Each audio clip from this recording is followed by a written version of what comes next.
பாரதி அம்மை கண்டத்தை இறுக்கி பிடித்ததனால பாரணஞ்சி விஷமானது உடலுக்குள்ள போகல, கண்டத்துக்குள்ளேயே தேங்கி நிக்கி சிவபெருமானுக்கு. அதனாலதான் திருநீலகண்டர்னு ஒரு பேர் உண்டு. அப்படிப்பட்ட நாமத்தை விஷத்தை வாங்கி கொடுக்கும் போது அந்த விஷமானது உச்சிக்கண்ணு வழியா கொப்பளிக்கு. உச்சிக்கண்ணை கொப்பளிக்கும் போது விஷம் பூமாதேவிக்கு பெருமை.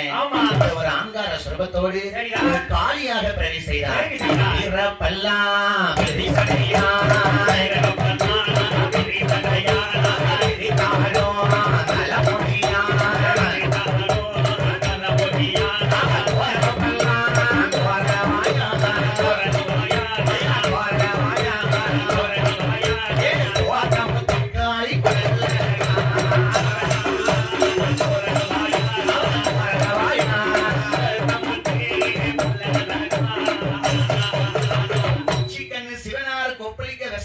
பூமிக்கு போகாம ஒரு காளியாவத்தி பிறக்கா.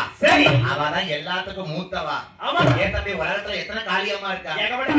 வட்டகாளி, எத்தனை காளி, வட்டகாளி, குங்குமக்காளி, ரத்தனகாளி இருக்காங்க. ஆனா ஒரு காளியை பாருங்க, ஊதா கலர்ல இருப்பா. சிவபெருமான் மாதிரியே அவளுக்கும் நெத்திக்கண் இருக்கும். அந்த காளி யாரையுமா? அந்த பெண்ணையும் கொண்டு சிவபெருமான் பார்த்தாரு. விஷத்தை குடிக்கலான்னு பார்த்தா அந்த பொண்டாட்டி கண்டத்தை வந்து பிடிச்சிட்டாரு. இந்த விஷத்துல வந்து ஒரு காளியை பிரிச்சுட்டோமே, அவளுக்கு என்ன பேர் பாருங்க? உச்சி கண்ணில்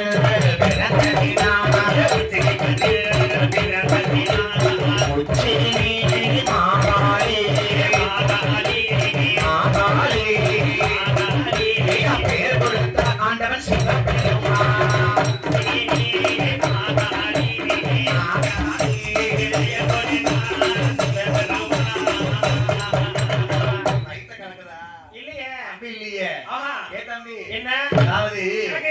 எனக்கு புதுசா இருக்க அந்த ஒரு தாய்மார்கள் ஒரு சில பாத்திருக்கேன்.